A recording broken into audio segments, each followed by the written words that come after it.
Hello, fellow aliens. This is not an episode of Earthlings 101, the crash course for alien visitors, but a video response to an Earthling video about a spinning disk.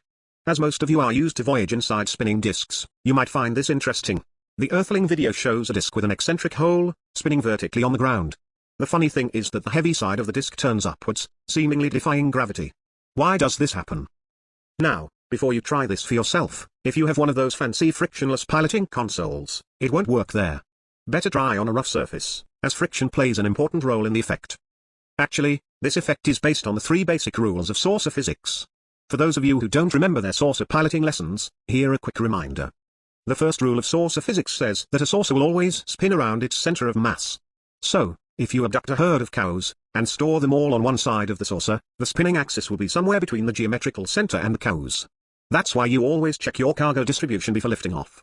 The second rule of saucer physics says that when the saucer scrapes horizontally over the ground, it will have the tendency to tip over. That's why you always land vertically. And finally, the third rule of saucer physics says that when you incline the spinning saucer into one direction, it will have the tendency to roll sidewards. This is called precession, and every saucer pilot is painfully aware of it. This is why you stop spinning before you maneuver or land. Now, imagine a saucer pilot who had too much Sagittarian brandies, so he becomes careless. He lands on Earth with a herd of cows on one side of the saucer, and he forgets to extend the landing gear. What happens when he lands? Well, the point where the saucer will touch the ground will not be below the center of mass. If the saucer is not spinning, the saucer will just tip over. But now suppose that the saucer is spinning. The first rule of saucer physics says that it will spin around its center of mass. That means, when it lands, the contact point with the ground will scrape over the ground in a circle.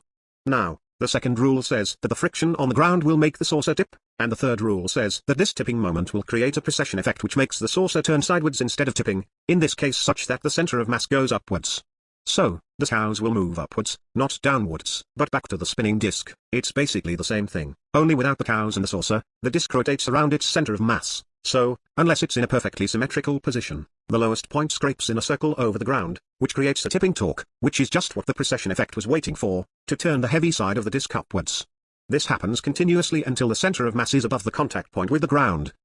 By the way, humans have a toy called Tippy Top which basically works the same way. That's, in a nutshell, the reason why A, the disk turns heavy side up, and B, why saucer pilots should go easy on Sagittarian brandy. Thanks for watching.